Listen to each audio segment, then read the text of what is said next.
When the villagers of Montespan learnt of the young man's intention to explore the underground cavern in the neighboring mountain, they shook their heads gloomily.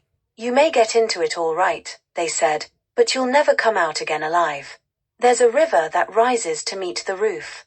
You'll be foolish if you try to go beyond that." But Narberth Casteret refused to listen. He was an expert swimmer and a keen speleologist. To him, the cavern in the French Pyrenees was a challenge which he could not ignore.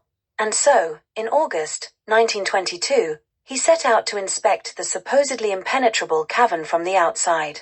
He found a crack at the base of the mountain from which water was running out. Above that was a hole the size of a man's body.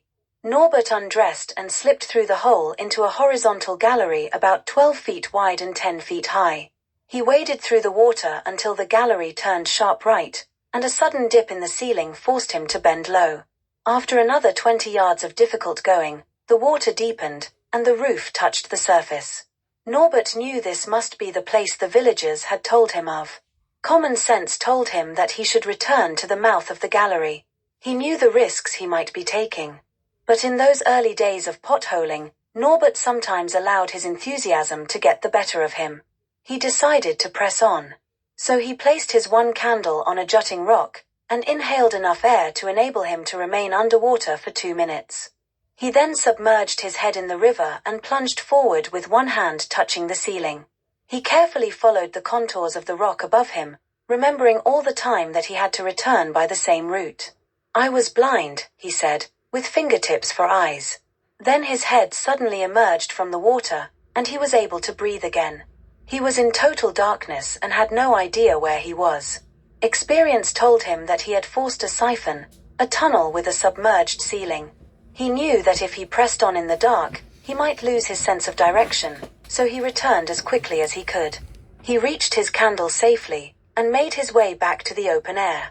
The next day, reinforced by a rubber bathing cap full of matches and spare candles, he returned to the grotto.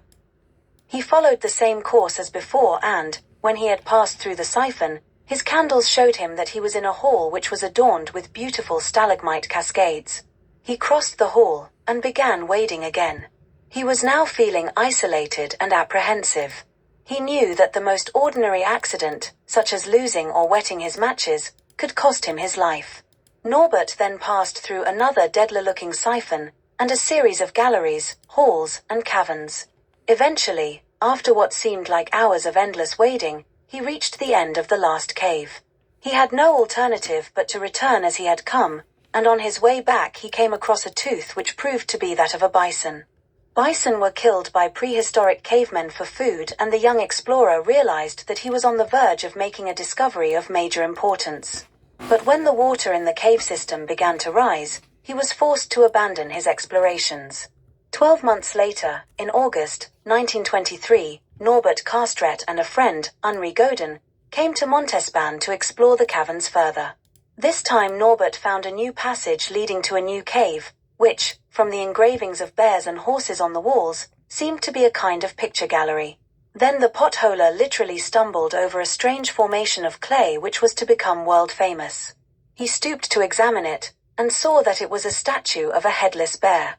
He knew enough about archaeology to realize that the statue must have been fashioned by cave dwellers some 20,000 years previously. The bear was 3 feet high and 4 feet long, and it crouched with a forepaw outstretched. From the spear wounds on its body, it was obvious that it had been used as an effigy by the hunters of the time, who killed it to bring them good luck in their quest for bears and bison. For a while the two men could not understand why the statue had no head, but then they realized that the head of a real bear had once rested on the clay shoulders. The next day, the story of the cave of the headless bear was on the front pages of newspapers throughout the world. Within 24 hours, archaeologists, geologists, journalists, and photographers arrived in Montespan demanding to see the statue which Narberth and his friend had discovered. But not one of them was prepared to brave the siphon and the walk underwater. Narberth did not blame them for that. He knew that such explorations should only be undertaken by experts like himself, and so he led the villagers in the digging of a drainage channel at the entrance to the caverns. 3 days later, the channel had lowered the water level until there was a space of 16 inches between the river and the ceiling. Only then were the scientists and newspapermen willing to go through into the main cave, where the art and cultural remains of a lost age awaited their inspection. Narberth Casteret was in his 20s when he explored the Montespan Grotto. His only equipment was a small pick and some candles, but he never went on so rash an expedition again. From then on he used and pioneered the most modern of mountaineering gear, from special breathing apparatus to waterproof torches and strengthened clothing.